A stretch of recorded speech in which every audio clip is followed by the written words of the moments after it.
welcome to Counting Wisdom, and today's book is the book of Ruth.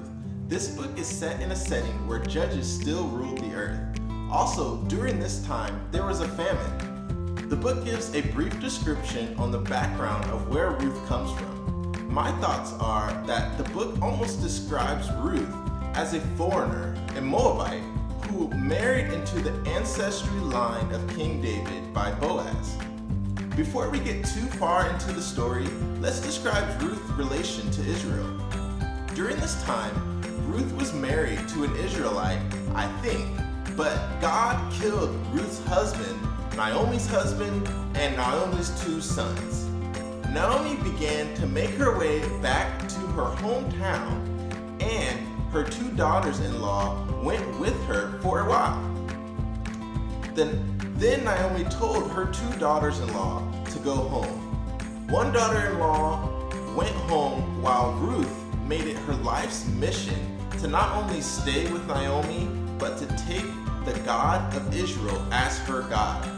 The Bible also notes that Ruth treated her husband graciously. I want to treat my spouse and my God graciously. Back to the story. Ruth held on and stayed faithful. Orpah, the name of Naomi's other daughter-in-law, did not stay, but left. Ruth had her heart set. Naomi had a good name before God killed her husband and two sons. After her tragedy, which I find similar to Job, Naomi wanted to be called Mara for the bitterness she felt. Naomi had a relative in her family named Boaz. Ruth, not knowing who Boaz was, randomly chose his farm to work on. Think about it. This is completely random in our eyes, but not in God's eyes. Ruth said to Naomi she was going out to find work, and she ended up going to where Naomi's relative Boaz was. Wow.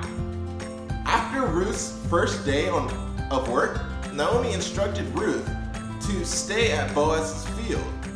We can note that Ruth listened to instruction. Boaz said not to go to any other field because she would get much food here. And also, he told her she would be safe on his farm.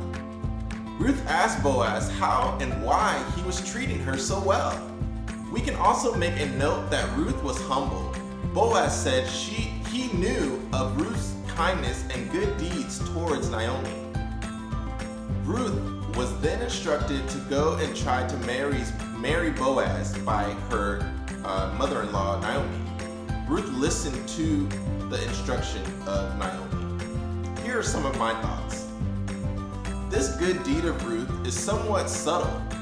Ruth was faithful and did not leave Naomi, and also chose Naomi's God, Jesus, who we now know by that name. Okay, back to the story. Ruth brought back food from her work.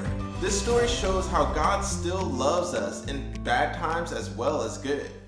Immediately, or soon after a real bad situation, God restored Ruth and showed her kindness. Naomi then began to instruct Ruth on how to go to Boaz and entreat him to marry. Ruth ended up getting married to Boaz. There was a bit of a struggle in the form of a covenant redeemer before they could actually get married. Boaz was not first in line to marry Ruth.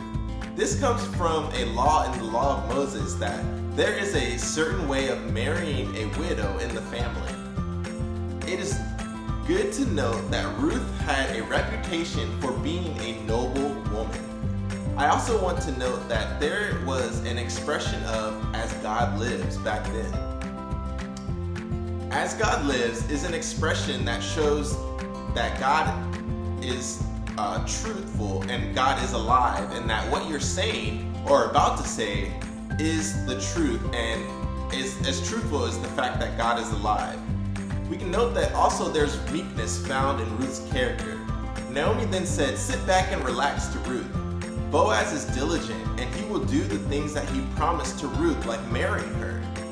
Boaz then goes to the town elders. Remember, judges ruled during this time. to bring up the fact of Ruth being available for marriage and that he would like to marry Ruth. There was another relative available to marry Ruth, but he declined because he had already had a wife and family. The relative said to Boaz, "Go ahead and marry her." Elimelech died and Boaz received what he got. Elimelech is who Naomi was married to. In conclusion, there is always a challenge that God wants us to overcome while we live in this age. This is sort of sad, but love always hopes. Boaz married Ruth. She became pregnant and had a son. Ruth said, "May this baby grow up to be famous." Ruth named her baby Obed. Salmon was the father of Boaz. Boaz was the father of Obed. Obed was the father of Jesse. And Jesse was the father of David, the king. Ruth was right. Her baby was famous. Wow! Thank you for watching Counting Wisdom. If you want to see the next story, please subscribe. Thank you and see you next time. Hi, I'd also like to make a disclaimer that when I said that God killed Naomi's husband and 2 children, the story does not actually give those details. So we cannot necessarily say that God himself killed them. The story actually does not necessarily say how Naomi's husband and 2 sons, or Ruth's first husband, passed away. And so I just like to make that disclaimer that we actually don't know in the story how they lost their lives. So thank you, and I hope that you will read the story for yourself and do your own research. Thanks for watching.